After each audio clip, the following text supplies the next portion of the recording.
This is Jed MacKay, and you're listening to Into the Night, the Moon Knight podcast.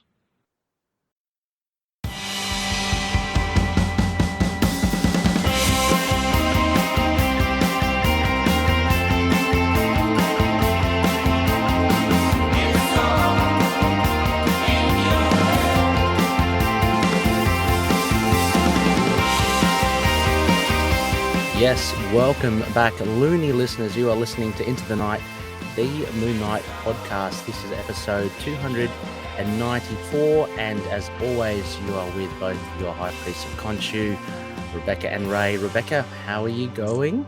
Doing all right. It's a bit hot here, but apart from that, it's good. Yeah, good. Yeah. Yeah, my gosh, it must be nice to, kind of be. I was about to say. Must be nice to be nice and sweaty, but that's no, it's sometimes really it's not comfortable. No, it's unpleasant. It's quite cold here, I think, as well. So I do have the heater on, hence I'm allowed to just have a t-shirt on. But yes, loony listeners, we are here, of course, for a Moonshine.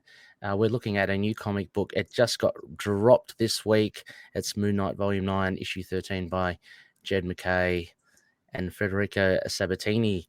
And as always, a huge thank you to our sponsors, all our patroonies, of course, and our principal sponsors, Daniel Doing, Drew Terms, Frank the Think Tank, Odin Sword, CLZ Comics, and Dreamland Comics from Schoenberg, Illinois. But also a big thank you to a new patroonie. We forgot to mention it, Rebecca, last episode, so apologies there. But a big welcome to Jonathan Sapsid. He's a long time, listener and loony, Rebecca. He's been listening from the start. Much. Yeah, so a huge thank you, Jonathan. Thank you and welcome. Hopefully you'll be enjoying all the bonus content as well that Rebecca and I and others have in store as well. Before we kick into it, Rebecca, any news, anything that's been happening lately? You mentioned that you watched Thor recently. Yeah, we've had Thor and the finale of Ms. Marvel. Yes. We probably shouldn't talk about either because it's probably a little bit close to spoilers for both of them still. Yes. But yeah, so that's happened. We've had the announcement of the Moon Knight annual with that's right, of course. My very favorite Werewolf by Night. So yeah, bit of nibbling happening. Happening over Halloween in the Marvel universe. Yeah, and I think I mentioned to you, Rebecca, as well. By the way, yes, Russell. Hello, Russell, and Jonathan. Well done, Jonathan's following Gamma Charge as well. Russell's Hulk podcast. But Rebecca, we had a bit of a chuckle offline. I do recall us talking with Jed, and I think we did bring up the subject of annual. We asked when you decide to have an annual. Totally innocently. Like how rare Moon Knight ones have been. It's crazy. So Jed must have been like, I know, right? What's going on? And we'll get back to that later, I think. We will. Yeah. But also Moon Knight Core, so shout out to them, said that they think this is one of the only times an annual's been written by the same creative team that's on the main book. Yeah, nice call. Yeah, because the last one I recall was Cullen Bunn. Yeah. And that was totally different, of course, to... It came out after or before? I can't remember. Or during. I can't remember. But quite often when you think about annuals, they get a different team on. So I mean, obviously because the main team's usually tied up doing the monthly issues. But I mean, we do so. But when we say the main team, I think the annuals with Sabbatini, not with Capuccio. So, but we've had Sabbatini do a lot of these special issues, so that I count him as the main team. But I think Moon Knight, of course, with the main writer specifically, but I expanded to the main team. So. Yeah. Because we count Sabbatini. He's part of the gang. We count him. Yeah. He's been around. He's no stranger to Jed MacKay and his writing. And also, oh my gosh, I just had something at the tip of my tongue. Oh yes, we might as well jump to it. Rebecca, I put it in the spectacle, but when we did cover the collectibles and the action figures last episode, of course, shortly after they announced a new Funko Moon Knight. Well, I think it had been announced, but just nobody knew when it was going on sale. And the day after we recorded, it went on sale.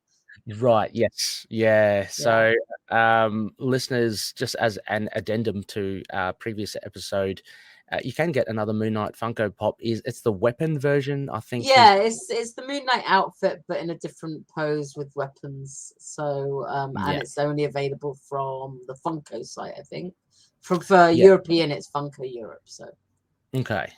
And for us Aussies, it's somewhere. We'll be somewhere. Sure we can find it. Yeah. So apart from that, I mean, they are big bits of news, new Funko annual. More than we normally have, Yeah. And I mean, and next week, I mean, we'll get to that as well. There's more Moon Knight goodness. You can't get rid of us that easily. But before then, of course, Rebecca, shall we jump into our Moonshine? Let's do it.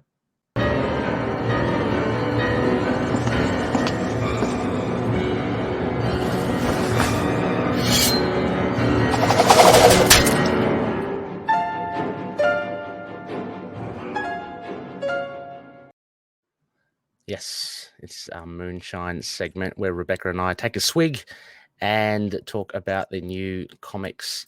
In this case, it is, of course, as mentioned, issue 13. Now, Rebecca, if I can share, if I can do this properly, it seems to work. There we go. Nice. We're up and running.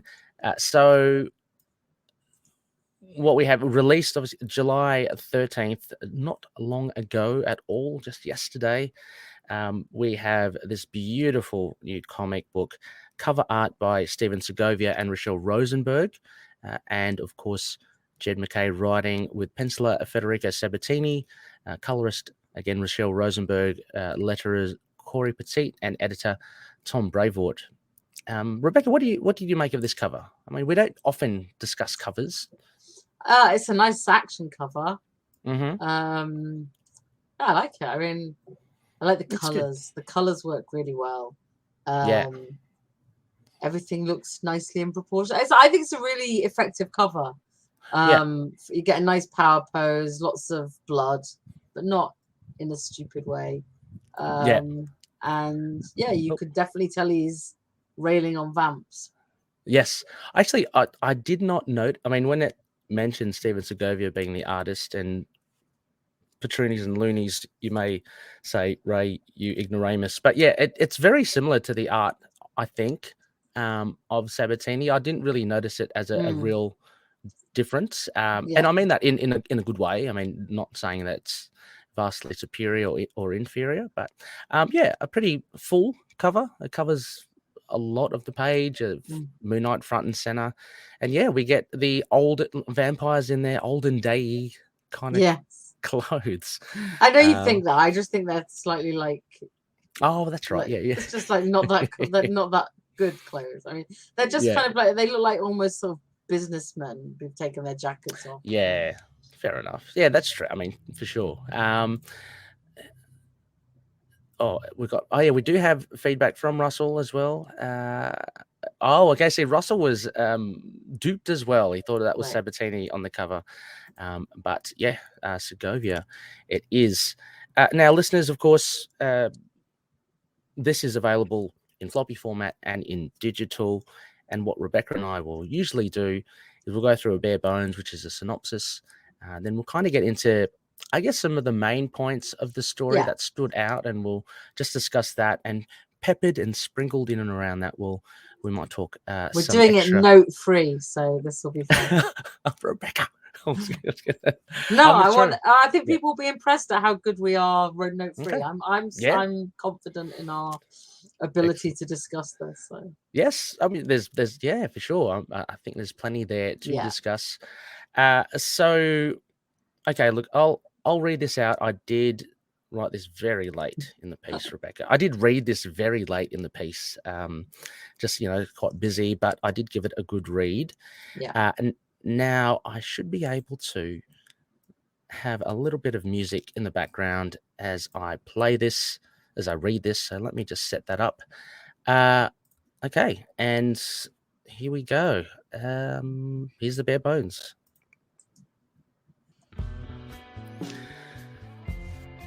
Taskmaster chats with Tutor, the leader of the vampire syndicate that Reese is a part of. And the two talk about the thorn in their side, namely Moon Knight. Having gone after the group responsible for turning Reese into a vampire, Moon Knight edges closer to coming face-to-face with Tutor. Meanwhile, Tutor is busy assessing whether Taskmaster is fit for the job of taking on the Fist of Khonshu, and ultimately discovers that Masters is no match for Marc Spector. In his stead, Tutor employs two other mercenaries, Mian and Grand Mal, to track down and kill Moon Knight. Elsewhere, Tigra and Reese chat about Moon Knight's actions and try to make sense of recent events that resulted in the appearance of Stephen Grant. Added to this, it is revealed that Soldier, who seemingly died at the hands of Zodiac, is alive and well. However, undead would seem more appropriate, as Soldier has been turned into the ways of a vampire. Yep. So, in a nutshell, that's kind of it. Like, nobody called Soldier getting vamped. No, which Rebecca, that very happy. When you messaged me and I had not read it yet, but the moment that I saw it, I was like, yes, nice. I mean, nice. It made sense from what we knew about Reese, but I wasn't sure if they'd do it because, sometimes it's good to have a death. Yes, exactly. And to have that impact. And I thought that too as well. I thought Soldier was dispensable enough. I mean, he had been built up to an extent by Jed MacKay, but I thought the impact of having him killed at the end of the second arc was basically his purpose, and so that was totally, I think, justified. Yeah. And understandable that we were, I guess it's fair to say, would be happy to have not seen him again. But it is quite good that it sets this up. Like, this is the Tutor's reason for stepping in a bit more. Yes, that's right. So, let's jump to the key moment. We are talking about Soldier, which is one of the big reveals for this. But I do like that aspect, how Tutor was saying as well. I'm not going to find the exact page, but he's not only killing them, but he's also got some defectors, and now they've started making their own vampires. Yeah, which he says before we get the reveal of Soldier. So that was a nice lead in by MacKay to give us a bit of a like, what does he mean? That certainly is, I think, a great point. From that, I guess if we bounce from Soldier to the Tutor, he's been introduced, I guess, as the next big bad. Rebecca. Potentially, I mean, potentially. I mean, he's definitely the bad for this. Like, we don't know. He might be one of those ones that just comes back at key moments. Yeah. So, but he's definitely setting himself up against Moon Knight and his current group of friends. So it's not just Moon Knight he's after, but he knows Moon Knight's the leader. So. Yeah, and it ties into all the way back to issue 1 as well, when we do see Reese and the others as part of that kind of vampiric pyramid scheme of being turned and going up, up the chain. It appears that this guy, is well part of that, and he's kind of near the top. I mean, that's the sense that I got. So, and so it is also, I guess, framed as well that much of this comic, I guess, is framed with his conversation with Taskmaster. And the fact that he wants Moon Knight. I mean, it's a lovely reference back to the bottom and stuff like that, and obviously Jed has a good take on Taskmaster, having written some Taskmaster, so it's a great bit of so we've got a couple of very typical Jed twists here, in that you think Taskmaster's there to go fight, and he'll explain for pages why he isn't going to go fight Moon Knight. And then we left an issue with assuming Soldier was dead for an entire issue, and this is like, no, he's not dead, but actually it's caused these other problems. There's these, and then we'll get back to the other stuff at the end, but they just both seem very typical of what I've come to get from him, is that they're things that you could feasibly guess, but they're not what we're used to seeing in comics as much. Soldier more than maybe the Taskmaster thing, but it makes complete sense within the way we're presented it and the way it's written. So yeah, again, it's I think it's typical and consistent of MacKay's writing up to this point, where he still manages to give us our reference to the source material in the bottom, but also surprise us at the same time. Yeah, I wonder how many people. Do you reckon many people suspected that Soldier wasn't dead at the end of? I think the last episode is what made me think maybe he was, because I thought we'd see it straight away, or we'd see Reese talk about it, or them have some sort of debate about whether it was ethical or not to vamp someone against their will when that's what's happened to Reese, which we may get in the future, and maybe Dr. Sturman will be part of that. But but quite a few of us sort of suggested it was within Reese's, like the kind of thing she would do. So I don't think it was like, I'm pretty sure a lot of people guessed it was a feasible outcome. Yeah, Mario, case in point as well. Hello, Mario. Yeah, definitely. Yeah, I'm sure there would be people that. Yeah, I mean, it came across our minds as well, but I guess big proponents of it. We like that, and it did seem like it do, but it's cool that it has caused problems. Yeah, and it's true that it's like, you know, by way of writing, there's a purpose to this. Like, you know, MacKay hasn't just done this just for the sake of it. It's being cool. It's a cool idea to turn him into a vampire. It's now intrinsic to what will be this next story arc, which I think is very cool. I also particularly liked how when Reese was newly vamped and he saved her, she was the one getting coffee, but now Soldier's kind of like the next newbie. You're on the coffee rounds now. He's that was very funny. Let me just pull that forward to I loved having again Tigra here, and I see great. I'm just having a little look there. It's not really an Apple sign on the laptop. It's just a diamond. You know how they play with that sometimes. Yeah. So Soldier's here. Oh, he's not getting coffee. He's getting boxes. Carrying the boxes. Similar kind of thing. Yeah. Doing the heavy lifting, but he definitely, I mean, of course, he has the red eyes, which kind of give it away. Very similar to Gambit's eyes, I thought, Rebecca. A little bit, but I guess like Reese, they don't always have to be. Well, no, they are always red, aren't they? Which is cool. Yeah. But yeah, so Soldier was a nice, I think, twist. As we mentioned, back to Taskmaster, that character is close to Jed. We get the if I can find it, it's not visually kind of here where Taskmaster basically references having a damn helicopter dropped on him, so a beautiful reference there to the bottom. 2006 by Charlie Houston. I guess actually also as well, just thinking about, I would have loved to see Taskmaster take on Moon Knight again, but at the same time, I think it's also quite well. I mean, what are your thoughts on Taskmaster going, look, hey, I'm not going to fight you. I'm scared as hell of you. What did you make? I mean, well, he said before that that's someone he doesn't like going against. So I think it makes sense.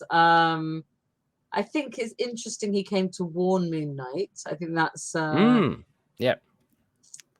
don't have any strong thoughts about it. Like, I think it makes sense that he chose not to fight Moon Knight if it was taken as a mercenary thing, because he said he doesn't enjoy doing it, and he can probably get other work. You know, it's not gonna be hard for him. But yeah, so it was an interesting interaction between. Yeah, and I guess he is always smart. Love seeing Taskmaster anyway. Yeah, and he is smart. You know, there's a reason why he does survive his encounters with, as he said, Spider-Man, Daredevil, Captain America. Always Captain America. He fights them all the time. All the time, yeah. And I was like, when I initially read this, I was kind of, oh gosh, I'm no Taskmaster aficionado by any means, but I did think, oh look, is that kind of against the grain of his character to be kind of so? I think he does whatever he feels like doing, and I think so. Given that he's said that he doesn't like fighting Moon Knight, it makes sense. I mean, for anyone interested, he's in the Marvel Infinity comic this week, Avengers Unlimited. So you get to see him pull off a few of his other You can get to see him hitting on Iron Man, I think it is this time. So. Oh, yeah. I mean, but I get what I was heading towards, I guess, was that the more I thought about it and the way that, Jed has referenced his time in the bottom with Charlie Houston's run, it kind of does make sense. He was as scared as hell of Moon Knight in that run.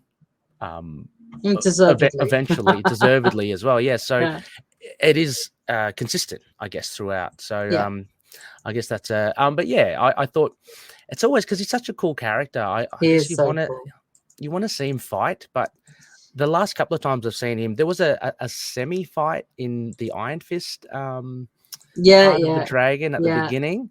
But it wasn't. I didn't think it was enough. I mean, there is a very short one in that. I think actually might be Cap who's fighting. It's either Cap or Iron Man. And I think it's Cap. Yeah. So you get to see him, but it's not. I mean, it's not a long comic, and it's one of the Infinity comics, so it's quite a small sequence. But it's nice to see him. Okay. It's always nice to see him fight, but that's what makes this one almost more interesting. Yeah. Most of the time, it's mostly him and the Tutor just talking, and then and as you say, the strange thing if he comes over and has this respect, I guess, for Moon Knight to warn him, and just basically lay it on the line. I'm not gonna fight you. I was asked to, but I'm not going to. This is probably a good opportunity as well, Rebecca, to look at the art. What did you make of Sabbatini's? We have seen his stuff before.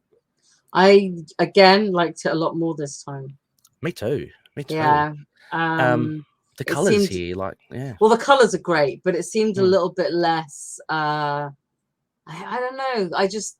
It seemed more polished than Devil's Reign, and it may be because there were more complicated things to draw. He may have just had more time with this one, which is what I suspect happened. I suspect there wasn't as much time. Yeah, I think so. But yeah, and look, obviously the colors help, but I think it just seems more polished to me all around.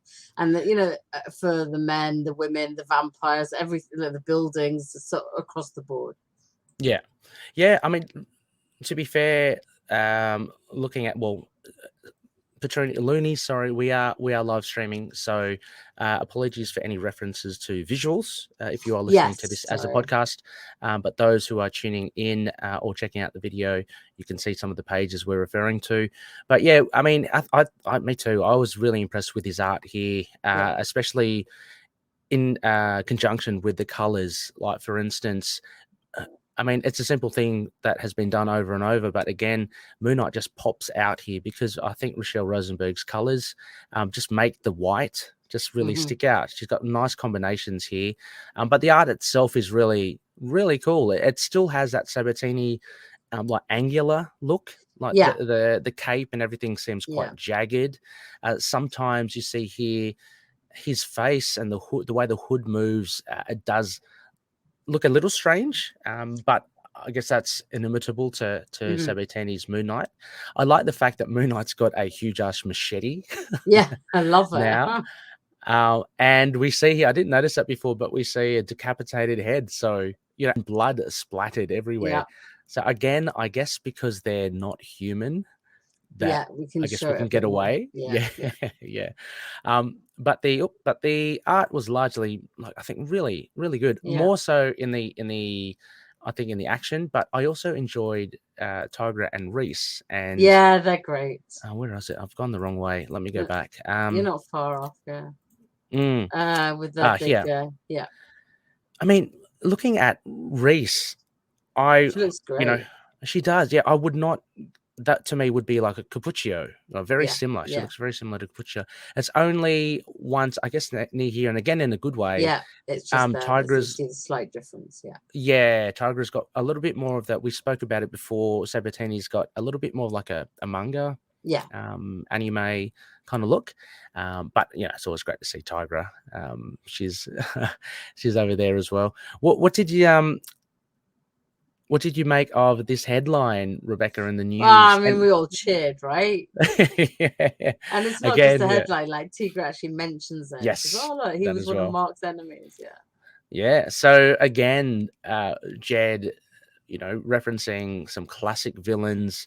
Hopefully, it looks like we'll potentially see Midnight Man soon again. I'm really, to be honest, I'm not that excited about Midnight Man, but the prospect of potentially Jeff Wild, like Midnight, would be pretty cool. Actually, I'm excited about Mogart. I like it. I like Reese also calls Tigra like, oh, now you're not a snitch, because she won't talk about the DID. But that's surprising. I'm surprised that the DID hasn't come up with Reese before, but I guess it hasn't. And but then that's fair enough. Your conversations with your therapist are your own, and true. Yeah, but that'll be interesting. And that obviously is going to lead into issue 14, which I know at least one loony in our community, Rebecca Lena, part of the DID system, is looking forward to. Well, I'm sure we all are, but we are absolutely. Lena's actually seen it. Yeah. And drop it again. Loonies who don't know, Lena has had the privilege of being able to consult with Jed MacKay on issue 14. So they've actually they've seen or read most of the script. So very exciting. I'm very excited to see what happens next issue, and it's a good lead in as well. I mean, we only get a couple of pages towards the end, but let me just get there. Nice little transition, gentlemen. I think it's time we talk. They're all in the same kind of pose. I know. Do you want to know what's really funny? When I first read it, I thought the Nemean and Grand Mal reveal was the last page. Well, me too. It made sense. When I went back to reread, I went, "What? There's more." Well, it makes sense, doesn't it? Yeah. I mean, I was in the lead up when you have the tutor looking again tropishly, looking outside the window into the skyline beyond, and he's talking, and he turns around. It's kind of rife for here's the big splash reveal at the end, and there they are. Now, actually, this is a good point. Nemean and Grand Mal, Rebecca. Do you know that are they existing characters? First appearances, I believe. Oh, really? Okay. Yeah. Awesome. I had a chat with a friend of mine who's got epilepsy about how we feel about Grand Mal as a name for a baddie. So that'll be interesting. That's the old name for a seizure. Okay. Right. So we will see. We've decided that it depends on the power set. Yes, and so I'm assuming. And Nemean is a reference to the Nemean lion for Hercules, as you obviously know. Yeah, well, that's it's interesting though because to me he looks more like what's the guy's name? He fought Spider-Man. Everyone fights Spider-Man. I know. Is the monkey a guy that really tragically died? I thought he looked more like Sabretooth. Oh, okay. Yeah, I thought it was a gorilla body, but I'm guessing it's supposed to be like a lion mane. The pelts, that might actually just be shoulder pads. So okay, and if it's anything like the Nemean lion, loonies, then we're looking at, I guess, a strong guy with, I'm assuming, unbreakable skin or something like that. Because the Nemean lion had. He does look a bit like Shatterstar to whoever just said that. He does. A sort of chunky version of Shatterstar. Oh yes. Oh yeah. Sorry, I've been missing these comments here. I've been just looking at the comment. Yeah, couldn't find. Yep, on the. That's Russell. Okay, and looks like Shatterstar to me. Yeah, it does look a bit. I was really trying to get like into the details. They're very weird kind of headpieces that they both have. Yeah, I mean, they guess they're both a little bit vampire-y. They look a bit fangy, the headpieces. They do. I don't know. He's looked like he's got like the lower jaw of something, and I don't know what she has. It's like I'm not sure we have. So this is what we decided, that if the face mask has got anything to do with seizures, it's probably a bad name. If it's got anything to do with anything else, then it's probably fine, because Grand Mal just means big bad, right? So right, yeah. Okay. Oh God, I've missed a few comments here. Sorry, Dolia has said as well, Moon Knight's going to be in the new Miss Marvel and Wolverine run, and Dolia also mentions Midnight Man's going to be in it. I haven't been up to date with the run. Not my favorite villain, but that could lead to some interesting stuff to come. Would love to see Black Spectre again. Oh yes, you should get in touch with Russell. He loves he loves Black Spectre. But sure, absolutely, this is a great villain. So yeah, interesting to see how these villains turn up. For the speculators, Rebecca, I guess issue 13, snap it up. If these villains become hot. Look, I almost went and bought a second copy, and then I was like, no, I just don't care. But I mean, it is. We didn't open up with our overall impressions, but this was again another very strong, I think, opening. Oh, this one's great. This one's like, it's so good. I mean, Jed knows how to like set things up. He really does, and I think he's got the balance of, having that dialogue, and then, I mean, sure, we have the fights with the vampires as well, which are really quite dynamic, and I think the art really does help with that as well. So yeah, I mean, we know that this is a setup as well, so there's bound to be more action to come, especially with the villains like the Man and Grand Mal. I'm just thinking, have we missed any points here in particular? I don't think so. I think Reese, Reese and Tigra have been there. It's a little. I was just thinking about like Mr. Knight as well, just where he kind of fits in, because Moon Knight does kind of chop and change. I guess the Cape Moon Knight is more the all-out action. He tends to go out and do more of the actual fighting, and Mr. Knight tends to do more of the meeting people, speaking to people. Yeah, which is consistent. Drinking coffee. It's just an important thing, to the drinking of coffee. And he also has, it's nice to also kind of get more of a return to the sessions with Dr. Sturman, because that was really interesting to go back to that and talk about how she is, like her kidnapping and things like that. It was cool. Yeah, I mean, the last time we saw Dr. Sturman, it wasn't Dr. Sturman, it was like Waxman in I think issue 10. So Sturman had been, well, we did see her later on, just kind of minded by but just being looked after. Yeah. But I mean, that was an interesting interaction as well. Just to kind of address that, I'm just quickly scanning through what they were talking about. It's again, Mr. Knight kind of feeling responsible for for Soldier. What happened to Soldier? Basically, it's a bit of a discussion on that. Like, is this before? Yeah, this is before the reveal as well. Yeah. So it's almost as if, which is good, because it's almost for us, the reader, an affirmation that Soldier is gone. Like Mr. Knight is grieving. He gives us that little red herring. It's cleverly written, because like you just could be either way, except for that little the dialogue there. Yeah. So very cool. I think Dr. Sturman with Tigra and Reese, I think we've covered pretty much everyone. Yeah.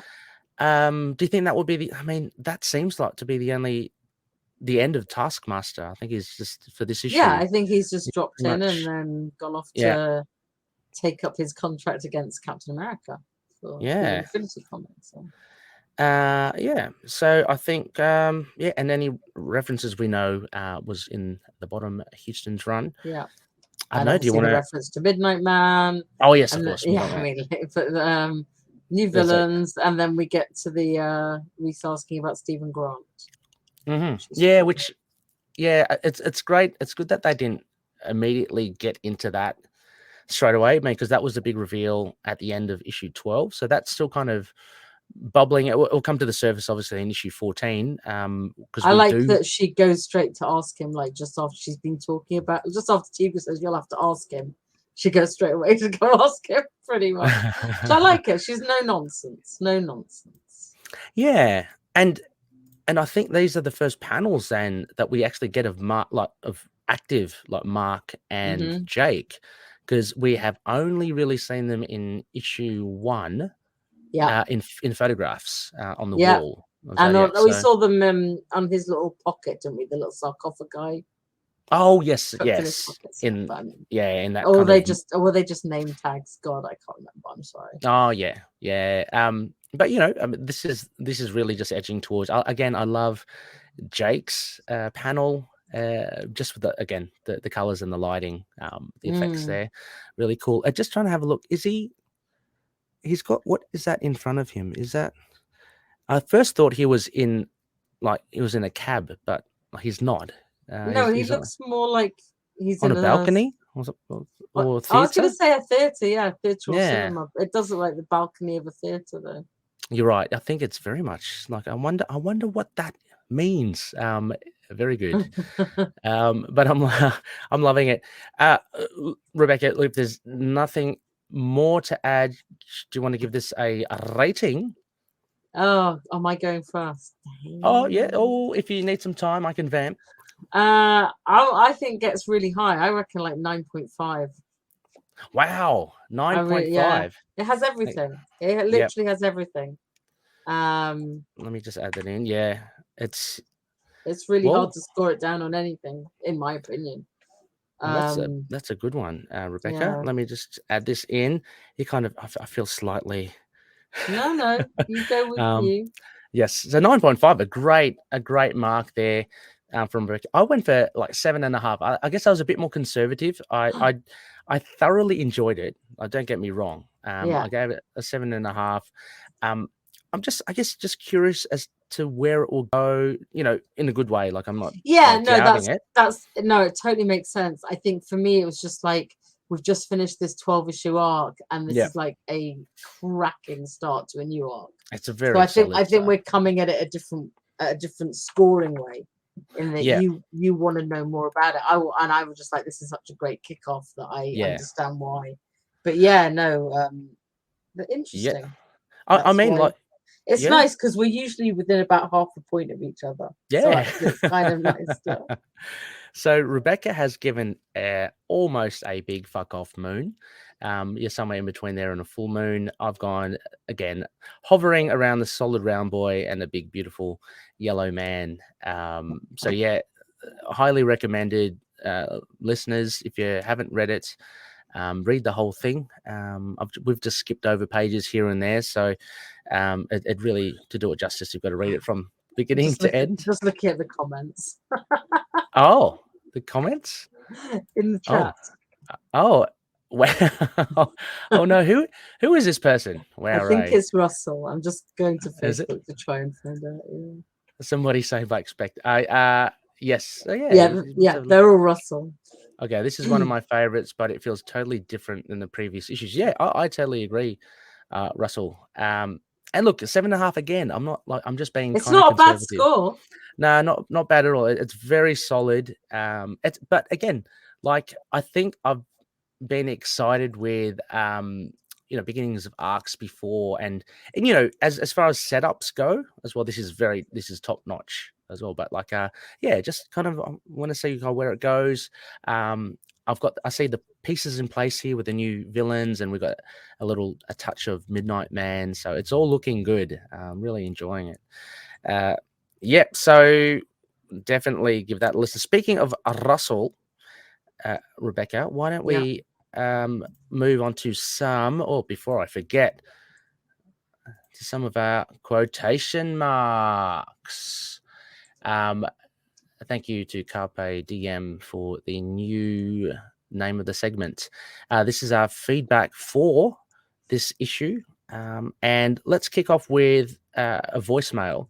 So we got this from none other than Russell, host of Gamma Charge, the Hulk podcast, and Times of Evil. So I haven't heard this, Rebecca. Let's hear what Russell has to say about this issue. Hello there. This is Russell from Tomes of Evil and Gamma Charge, and Trapped in a World, and about 1 billion other podcasts that are on the horizon. Yes, busy man. Anyway, I'm here to send my thoughts on Moon Knight number 13. We'll start with the art. The art is fantastic. Sabbatini. I think that's his name. Yeah. Had to make sure that I was pronouncing that correctly. He's great. This is much less anime than the Dark Reign issue was. It's more in line with Capuccio's. It's really good. I love how he draws, it's no secret. Taskmaster's in this one, and he is used so smartly. He's not, doesn't fight Moon Knight. He is used as an exposition dump, and he talks about how scared he is of Moon Knight. But we're starting a new arc with vampires, and I'm not sure if the Tutor is a new villain or an old one repurposed, and these two hired goons don't know who they are either, so I'll have to do some research. I really love this issue. We're still getting breadcrumbs. There's no big resolution after the last issue, and I like that. We do get a big reveal that Soldier is dead, or I guess it's better to say he's undead. Yeah, Soldier's a vampire. We don't know what's happened to Zodiac. We just know that Marc, Steven, Jake, Moon Knight is dealing with the repercussions from Zodiac. And he says he's doing it for Reese, but we kind of figure that's bullshit. Tiger's still around. Yeah, Marc is going around, or Moon Knight is going around and taking out the infrastructure of this vampire pyramid scheme thing led by the Tutor, and it's really cool. I'm a big vampire guy, so not literally a big vampire guy, but yeah, I like vampire stories, and this one is really good, and I'm really looking forward to where this arc goes from here. Yeah, bring it on. Bring on some more. That's really all I gotta say. I guess if I was gonna give it a rating, I'd rate this one pretty high, mostly because we're continuing this ongoing story, but we're also getting brand new, fresh coat of paint, and a really interesting direction. I will say 9 out of 10. 9 out of 10. Hey. Thanks, guys. Thank you. Thank you, Russell. Rebecca, judging from Russell's score and looking at some of the other comments and feedback we got, geez, yeah, it's all looking good. I feel inadequate. Like only no, you're allowed. No, because Yeah, it just means that like next issue you can go all guns blazing and not feel. Yeah, I don't want to, but in my defense, like, I literally just read it before, so it hasn't absorbed in. But yeah, as I said, I can't reiterate. It is a good issue, and yeah, everyone seems to think so as well, which is cool. We've got a bit of feedback from Facebook. Yeah, I've got it open if you need me to read the Facebook. Yeah, one. Would you be able to grab the first one? Yeah, so from Mario. I'm not gonna. We're on first name terms now, Mario. A quiet issue this week, albeit with several twists. The big reveal of Soldier's fate was remarkably well done. Even though I theorized it might happen, the way Jed set it up still caught me off guard. Like any good setup issue, are several questions, not all of which have clear answers. Why won't Marc tell Reese he has DID? Just who is the other vampire Tutor was talking about? Morbius? Blade? Why is Midnight Band back? Is this a tie-in to the events in Strange? Just who the beep are Namian and Grand Mal? Their designs scream the 90s to me, but my research didn't find any reference to them anywhere. So they're either brand new or really deep cuts, frustrating, edited to add, Jed revealed on Twitter they're new. Okay. If anything, the actual villain of the issue, as opposed to the villain who doesn't want to be in this issue, is the biggest drawback. Tutor doesn't come across as a major threat, more as a vampiric life coach. After Zodiac, it's a bit of a letdown. That being said, the final page definitely piques my interest, and I look forward to more answers in 3 weeks. A solid 8 out of 10. Thank you so much, Mario. Yeah, he raises a couple of good points there about Tutor. I mean, not the most, visually striking villain, very unassuming. But I don't think they always have to be. Like, I mean, yeah. I agree. He's not. I don't think he's ever going to be a baddie to sort of challenge many of our other big baddies. But if we're going with a vampire, then he's clearly the head vampire in this area. So interesting. Yeah. And Mario mentions about Tutor referring to another vampire. I didn't pick that up. I might have to again. Yeah, I might have to go back and look at that. But I wonder if it's Morbius or Blade, or because I know he was referencing. I know Reese he referenced Reese and Soldier, but yes, and the others. He may have mentioned another one as well. Yeah, but good pickup, Mario, as well. And of course, why won't Marc tell Reese he has? Won't Marc tell Reese he has DID? All interesting questions. It seems to be coming into fruition in next issue, but a solid 8 out of 10. Yeah. Noel, host of Trapped in a World, Howard the Duck podcast, which Russell mentioned as well. I forgot like all the other podcasts that Russell does, but yes, he certainly is part of Howard the Duck. Noel writes in, a goddamn brilliant issue. Bringing back the vampire threat from the top of the run is great, and giving a name and face to the big boss baddie vampy is fun. I don't know if having Tasky being frightened up Moon Knight holds up to his characterization. I thought the same as well, Noel. But I dig it anyway. Like he said, Spider-Man, Daredevil, Cap, anyone wouldn't kill him, but he knows Mooney would. I sort of guessed the soldier turn, but still enjoy it and glad he'll be around for a spell. The art is a lot better than the Devil's Reign issue. Again, Rebecca, we've mentioned. I'm still not in love with some of his faces, but the costumes look great. The colors are amazing. Again, that last page with our 3 altars was a very cool touch. Can't wait to see what's next. 8.5 out of 10 quacks. A big yellow duck. 1.5 points down for the art. Okay. I still like the art, but the faces are too anime for me. Yeah, fair enough. I mean, that's down a personal taste as well. But still 8.5. Everything else is pretty good. If it's only because of the art. So maybe I was a bit high.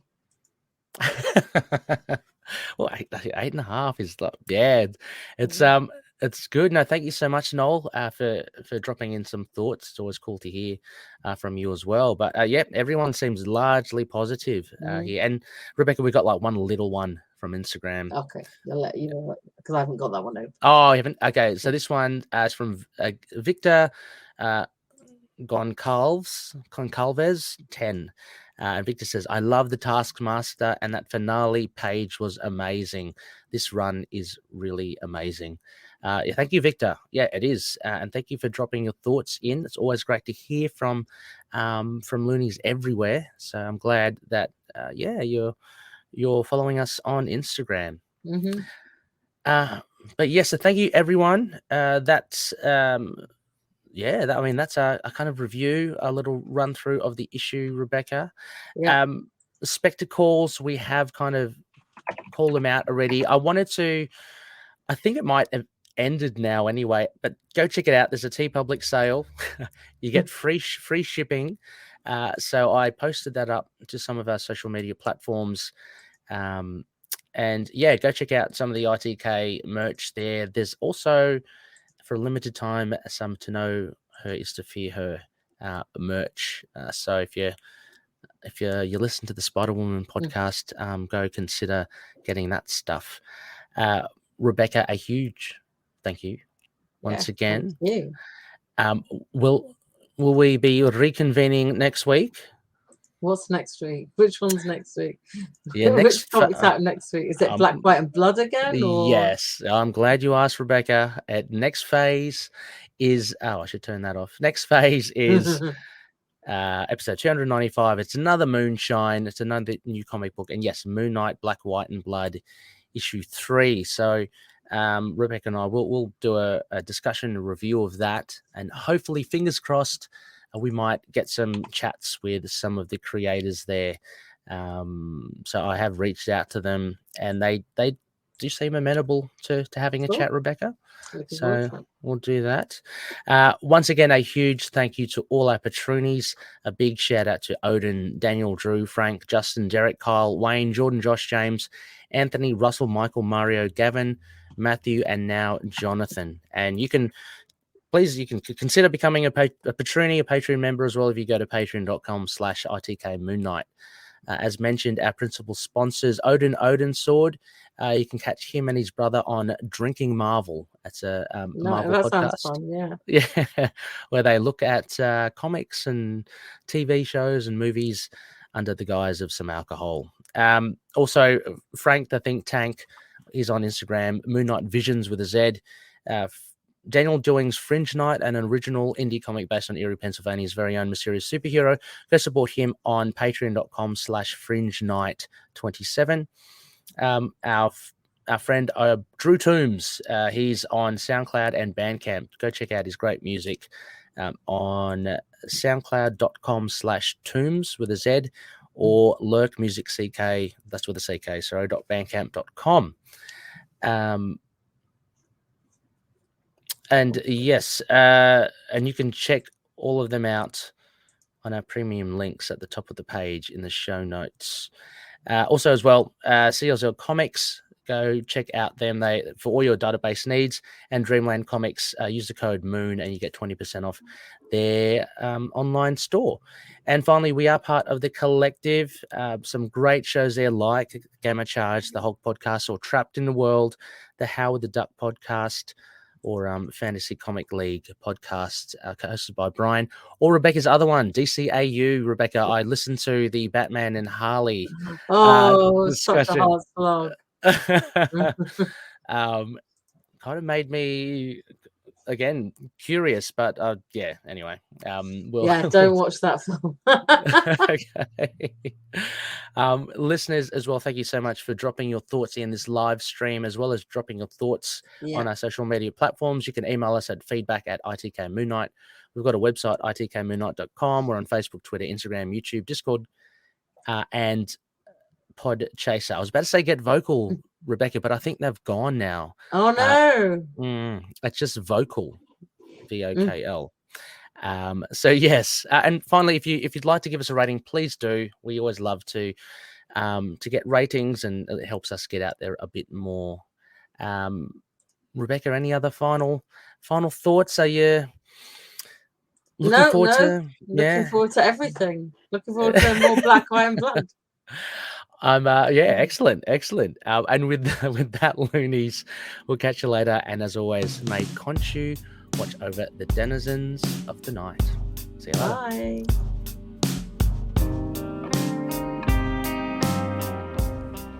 Moon Knight and affiliated characters, stories and events are properties of Marvel Characters Incorporated. Materials used and discussed within the podcast are intended for critique and review purposes only under the fair dealing concept of the current Copyright Act. The views, information, or opinions expressed during the podcast are solely those of the individuals involved and do not necessarily represent those of the copyright owners.